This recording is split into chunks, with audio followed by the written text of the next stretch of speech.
আশরাফ আলী একা একটি বেঞ্চে বসে আছে, তার চোখে এক গভীর বিষণ্ণতা। সে আকাশের দিকে তাকিয়ে দীর্ঘশ্বাস ফেলে। হঠাৎ তার ফোনে একটি পুরনো মেসেজ ভেসে ওঠে। সে মৃদু হাসে, কিন্তু সেই হাসিতে এক অসহ্য যন্ত্রণা। চোখের কোণায় জমে থাকা এক ফোঁটা জল গাল বেয়ে গড়িয়ে পড়ে, যেন সে নিজেই নিজের হৃদয়ের কবরে দাঁড়িয়ে আছে। ডায়েরিটা বুকের কাছে চেপে ধরে সে বিড়বিড় করে বলে, ভালোবাসা কি কেবলই এক দীর্ঘশ্বাস, নাকি নিঃস্ব হওয়ার আরেক নাম? আশরাফ আলী মানুষটা বাইরের দুনিয়ায় বড্ড গম্ভীর। কেউ তার মনের গভীরতা বুঝতে পারে না, কিন্তু তার এই রহস্যময় নীরবতাই অনেকের আগ্রহের কারণ। ঠিক এই আকর্ষণেই মজে আছে দুজন মানুষ, জেসমিনা এবং মায়া। জেসমিনা আশরাফের অফিসের সহকর্মী। খুব শান্ত স্বভাবের মেয়ে সে। আশরাফের অফিসের টেবিলে রাখা চায়ের কাপটা ঠান্ডা হয়ে গেলেও জেসমিনা দূর থেকে চেয়ে থাকে। জেসমিনার মনে হয় আশরাফের প্রতিটি দীর্ঘশ্বাস যেন তাকে কিছু বলতে চায়। একদিন অফিসের করিডোরে জেসমিনা সাহস করে আশরাফের সামনে দাঁড়াল। কাঁপা কাঁপা গলায় সে বলল, আশরাফ, তুমি কি কখনো নিজের কথা ভেবেছ? সারাদিন এই একা থাকা কি ভালো? আশরাফ শুধু মৃদু হাসল। সেই হাসিতে কোনো উত্তর ছিল না, ছিল এক অজানা কষ্ট। জেসমিনা চলে যাওয়ার সময় আশরাফের টেবিলের ওপর নিজের রুমালটা রেখে দিল, এক গভীর অনুরাগের চিহ্ন হিসেবে। ঠিক তখনই মায়ার আগমন। মায়া জেসমিনার চেয়ে অনেক বেশি দুরন্ত।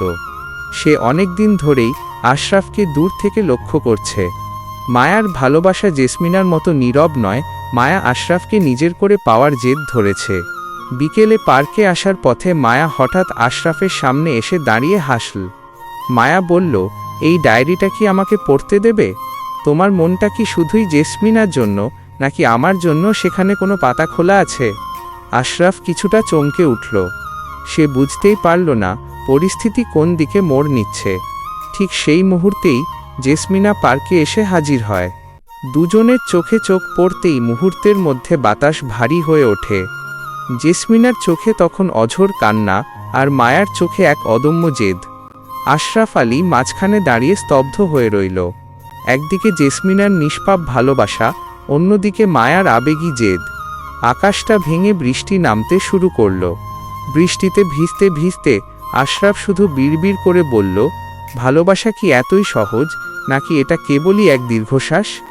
জেসমিনা এবং মায়া দুজনেই আশরাফের দিকে তাকিয়ে আছে, যেন উত্তরটা তাদেরই প্রাপ্য।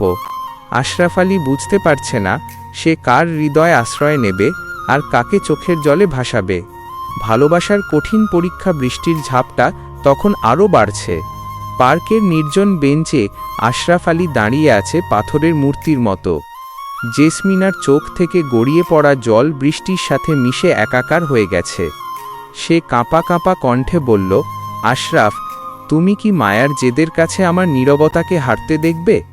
আমি কি তোমার জীবনে এতটুকুই গুরুত্বহীন? মায়া এক কদম এগিয়ে এল। তার চোখে মুখে তখন জেদের আগুন। সে শক্ত হাতে আশরাফের হাতটা ধরে ফেলল। মায়া তীব্র গলায় বলল, জেসমিনা, ভালোবাসা মানেই কি সারাক্ষণ চোখের জল ফেলা? আমি জানি আশরাফ কি চায়। ও শুধু একটা আশ্রয় চায়, আর সেই আশ্রয় আমি হতে জানি। আশরাফ আলী এক ঝটকায় হাত ছাড়িয়ে নিল। তার চোখে তখন এক তীব্র অস্থিরতা। সে দুজনের দিকে তাকিয়ে করুণ গলায় বলল, তোমরা দুজনেই আমার জীবনকে সুন্দর করতে চেয়েছ, কিন্তু তোমরা কি জানো আমার হৃদয়ের একটা বড় অংশ অনেক আগেই হারিয়ে গেছে? তোমরা যে ভালোবাসার কথা বলছো, তার ভার নেওয়ার ক্ষমতা কি আমার আছে? জেসমিনা আর্তনাদ করে উঠল, আশরাফ, অতীতের ক্ষত কি আমার ভালোবাসার চেয়েও বড়? মায়া কোনো উত্তর না দিয়ে জেসমিনার দিকে তাকিয়ে তাচ্ছিল্যের হাসি হাসল। সে জানত আশরাফ অত সহজে কাউকে মেনে নেবে না।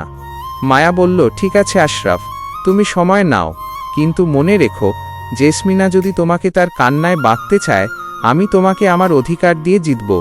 পার্কের সেই অন্ধকার রাতে আশরাফ একা হয়ে গেল আবার।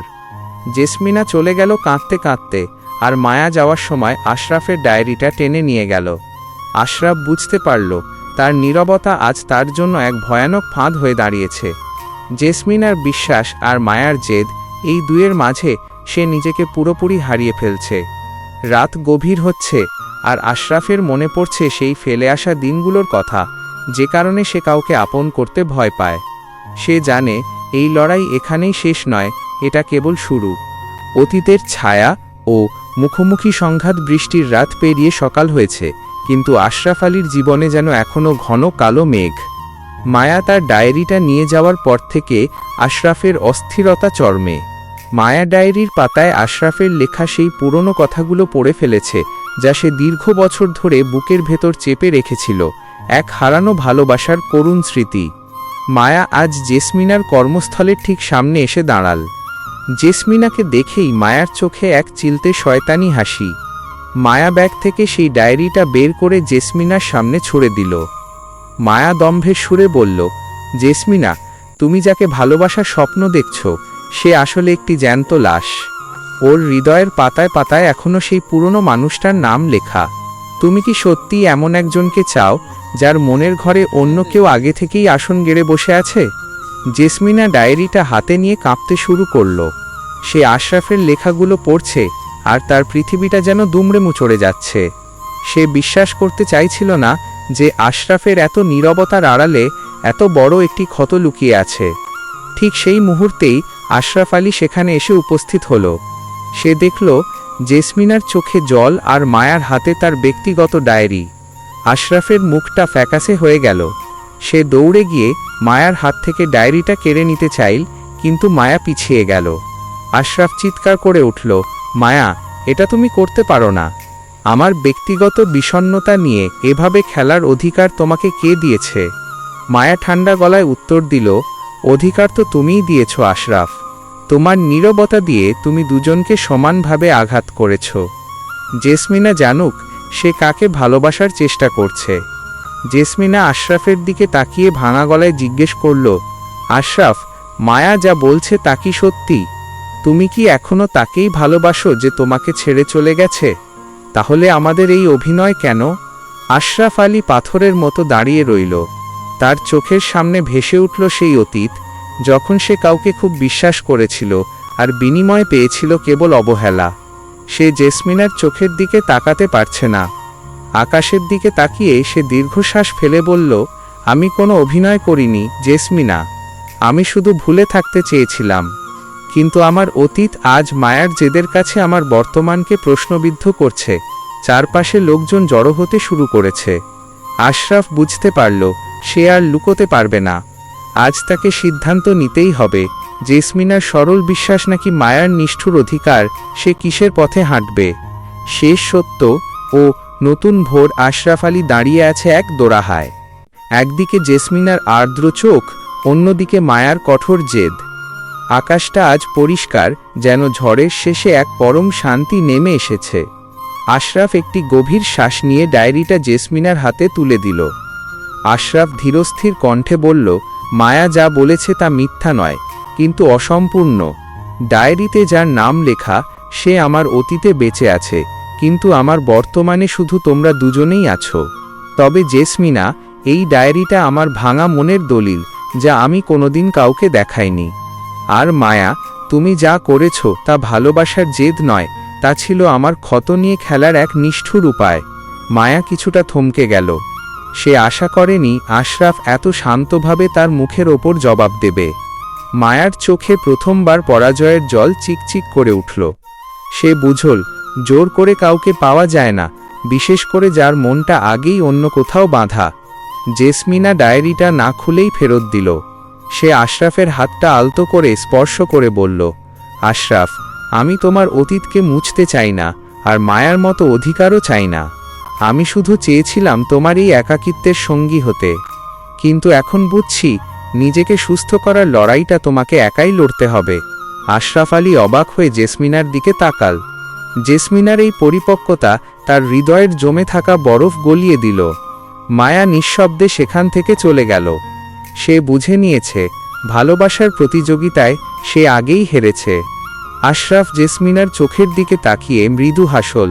এই হাসিটা আগের সেই বিষণ্ণ হাসি ছিল না, এতে ছিল কিছুটা মুক্তি আর কিছুটা আশা। আশরাফ বলল, জেসমিনা, আমি আজ ডায়েরিটা এখানেই শেষ করছি। নতুন করে লিখতে চাই, যেখানে কেবল আজকের দিনটি থাকবে। আশরাফ ডায়েরিটা ছিঁড়ে ডাস্টবিনে ফেলে দিল। তারপর জেসমিনার পাশে দাঁড়িয়ে সূর্যাস্তের দিকে তাকাল। সেই সন্ধ্যায় কোনো কান্না ছিল না, কোনো জেদ ছিল না, ছিল কেবল দুটো মানুষের পাশাপাশি হাঁটার এক নতুন পথের শুরু। অতীতের ছায়া পেছনে ফেলে আশরাফ আলী বুঝতে পারল, ভালোবাসা মানে কাউকে দখল করা নয়, বরং তাকে নিজের মতো করে বাঁচতে দেওয়া। জেসমিনার নিষ্পাপ ভালোবাসাই অবশেষে জিতে নিল আশরাফের মনের অগোছালো বসন্ত। আশরাফ, জেসমিনা আর মায়ার এই গল্পের মতো জীবনের প্রতিটি বাঁকেই হয়তো আমাদের মনের গভীরে লুকিয়ে থাকে হাজারো না বলা কথা। এই গল্প যদি আপনার হৃদয়ে একটুও জায়গা করে নিয়ে থাকে, তবে আমাদের এই ছোট পরিবারের সদস্য হয়ে পাশে থাকুন। আপনাদের প্রতিটি ভালোবাসা আর সাবস্ক্রাইব আমাদের নতুন করে পথ চলার অনুপ্রেরণা যোগায়। তাই পরবর্তী এমন সব আবেগমাখা গল্প সবার আগে পেতে আমাদের চ্যানেলটি সাবস্ক্রাইব করে বেল আইকনটি চেপে রাখুন, যাতে আমাদের সাথে আপনার সম্পর্কের এই মেলবন্ধন অটুট থাকে। ধন্যবাদ।